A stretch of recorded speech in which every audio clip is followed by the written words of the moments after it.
Rated M for Movies. What's going on, everybody? Welcome back to Rated M for Movies. My name's Matt. Today I got my spoiler discussion for you for Star Trek Beyond. I'm going to go into more detail with the characters, what I hope to see with the next film, a bunch of other stuff. So, spoiler warning, if you have not seen Star Trek Beyond or you just don't care, I would suggest going out to see the movie. It's fantastic, as I said, my spoiler-free review. So, definitely go see it if you have any interest in it. Come back and listen to what I have to say about this. So, let's talk about Krall. Krall was obviously the villain, played by Idris Elba, and I think he had pretty much the biggest twist in the film by far. You can slowly see his transformation going from like an alien back to a human again, because he was actually the captain of the USS Franklin at one point. And right when there was one scene where it was kind of like weird and almost disturbing at some points, where he like grabbed the two people that are hanging upside down and like, I guess, like absorbed them or something like that. And he like turned more human, like all the spikes on his head started like, I guess, smoothing out. And that was really cool. Like as soon as I saw that, I was like, all right, I can see where they're going. Cause I thought it was just gonna be like a generic kind of boring villain. That's what it seemed like it was going to be until they actually had that part, and I was like, okay, I can see this going somewhere. And then it hits you that, oh, he was the captain at one point, and then everybody in the theater was just like, oh shit, like that's huge. But having his plan actually have meaning, like actually getting back at the Starfleet, just because he felt like a fucking loner pretty much the whole time, I thought that was great. I loved how they actually made him into a likable villain. That's something this series has had very much success with, his villains. Khan was great in Star Trek Into Darkness. The first film was okay. I thought he was like fine. I don't think his character was that good in the first film. I forget what his name was, but I thought Khan was awesome. I thought this guy was also very good, even if he did take a little bit to get into. The other new character in the film was Jayla. She was like this alien that they found on the planet. I thought she was cool. I didn't really think she was like that interesting. I mean, like, the makeup and everything was very well done on her, and she was definitely badass, but I feel like her backstory could be fleshed out more. I'll get into that a little bit more later, but the ending with her joining Starfleet was very cool. I mean, you could kind of expect that, but I love that part, and I hope to see more of her in the next film, because she's definitely a character you could expand on and see more of. I thought she was cool, but like, she was just a cool character. She didn't really add anything for me or detract anything for me in that matter. And the city planet thing of that they call Yorktown, I guess it's like a base for Starfleet, but that thing looked awesome. I mean, if you look at it, it's pretty much just a man-made planet, guys.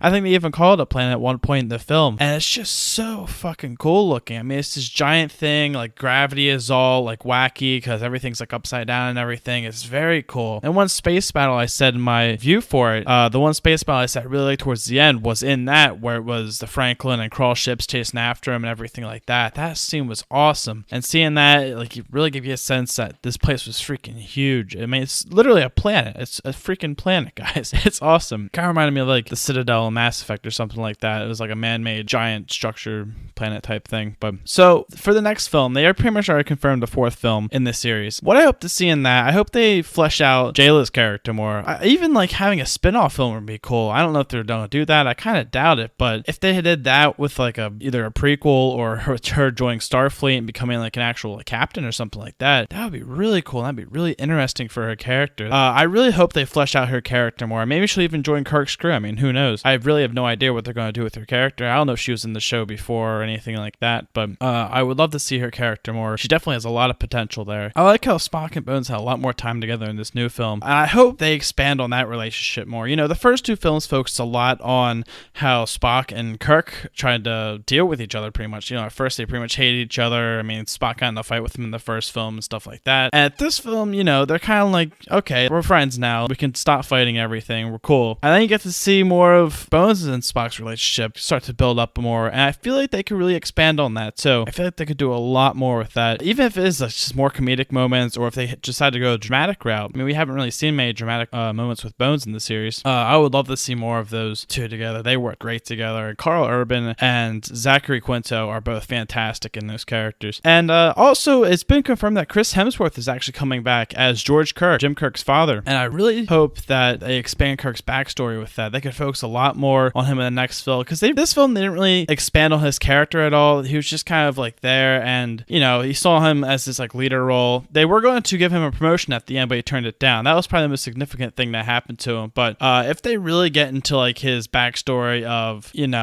I guess how he was raised and how, I mean, I really don't know, because his father died in the beginning of the film and he never actually met his dad, unless Chris Hemsworth is still alive, that is, but who knows? I mean, it's all up in the air right now, and since his role is pretty much confirmed, nobody knows what's going to happen. Like I said before, guys, I really like this film a lot. I don't think I liked it as much as the first two films, but it was still very enjoyable, very fun film. Cannot wait to see what they do with the fourth one. So thanks for listening, guys, as usual. If you like this, give it a like. If you want to hear more content, please subscribe to either YouTube or SoundCloud, whatever platform you're on right now. My next review is going to be for Batman the Killing Joke. They're doing a limited screening for that on Monday and Tuesday, so my review will be out on Tuesday for that, followed by Jason Bourne on Friday. Very excited for that. I'm probably going to do some special with that a couple days after that as well. So stay tuned for that, guys. Thanks for listening, and I'll see you later.